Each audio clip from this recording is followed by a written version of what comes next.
What's up, everybody? Welcome back to my channel. I'm Josh and I've been known to know a little bit about making breakfast.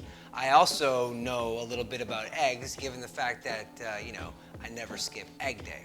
So when I saw a recipe for omurice, which is essentially fried rice topped with a thin fried scrambled egg, I was like, yeah, I'm gonna attempt to make this, but my way, not realizing that it would be extremely challenging, but once I nailed it, extremely rewarding. Let's get on with the recipe.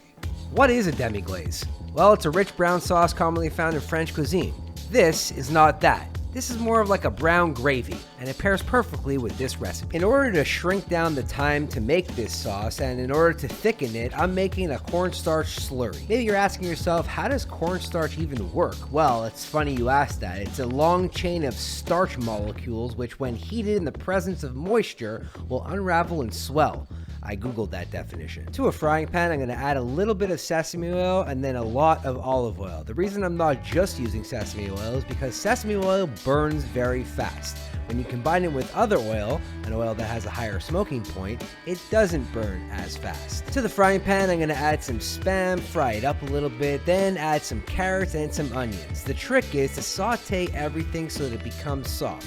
Once it becomes soft, it's time to add the rice. When making fried rice, it's better to use day-old rice. Now you must be asking yourself, why would you use leftovers to make a new dish? And that's because the rice dries out a little bit. And when the rice dries out a little bit, it won't stick together and it will have better texture when making this Everyone dish knows that fried rice and soy sauce are best friends, right? It's a great way to season the fried rice and add a little bit of color and texture. Next up, I'm gonna add some frozen peas. The fear is if you add cooked peas to the fried rice, then it'll become mushy.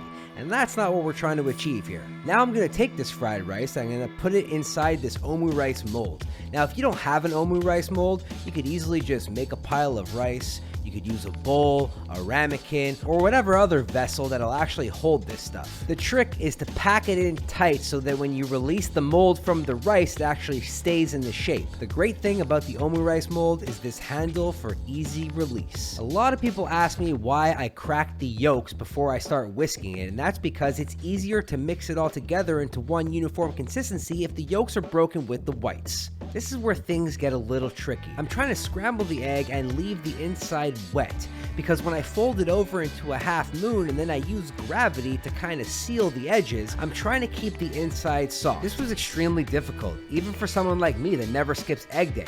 The trick is to be patient, and even if you don't nail the perfect omurice omelet, it'll still be delicious. The whole idea of omurice is to have this mold and make the egg to fit the top of the mold, but obviously, being so difficult, I had a hard time making that happen.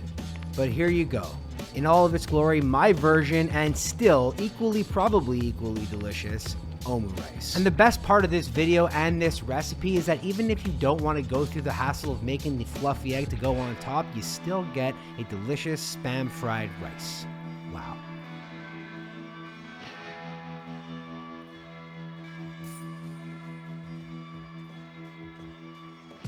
Okay, after, 24 eggs that I went through trying to get this proper, I think I got it to a place where I'm pretty happy with the results. I didn't get as food porny of a cut that you would normally see in a typical omurice video, but I'm happy with it. Spam fried rice, topped with a thin layer of scrambled eggs, topped with essentially a brown gravy. My attempt at making a very fast demi-glace, which is kind of impossible because that's one of those things that you gotta cook down for like 10 hours. The Spam fried rice is something that I really love. I used to hate Spam, thinking that it was super gross. Then I went to my friend's restaurant here in LA, shout out Bud and Mash, and I had Spam fried rice, and it blew me away, and I knew I had to make my own version of it, so that's what you get in this recipe. But what does that even mean if I can't eat it? And explain the taste explosion. All right, so in regular fried rice, you get scrambled eggs, so that's where this comes into play. And like I said, I use Spam, so it's kind of like a bacon and eggs, but like Spam, which is pork, which is the same animal. Even though I didn't get that really cool, cut when the egg flops over the rice, the flavor that's on this plate is incredible. The demi-glaze that I made, which was basically just beef stock cooked down with a little bit of butter and a cornstarch slurry, it adds such a savoriness to this dish. Just when I think I need a little bit of salt, I just hit up some of this super easy demi-glaze, and it's providing that salty kick for me. I'm not saying this is a recipe for you. It might not be. You might like hard scrambled eggs instead of soft scrambled eggs. You could do that too. In fact, even if you didn't want to make the demi-glaze or the soft scrambled egg and you just wanted to take away the fried rice from this recipe, you guys are in for a treat. You want to try this recipe at home? Even if you don't want to make the demi-glaze or the soft scrambled egg, maybe you want to make the fried rice. Trust me, you're in for a treat. Check out the link in the description down below or hit up recipechampions.com where I publish a recipe every single week. I used 24 eggs to attempt to make this one dish, and I have a lot of eggs to eat, a lot of leftovers. I'm not even mad at it because this omurice is incredible. Bye. Hope you guys enjoyed that video. If you want to become a recipe champion in your own home, head over to recipechampions.com for all my published recipes. You can learn how to make crazy things like Fruity Pebbles cheesecakes or even an Eggs Benedict burrito. Go check it out and learn how to turn yourself into a recipe champion.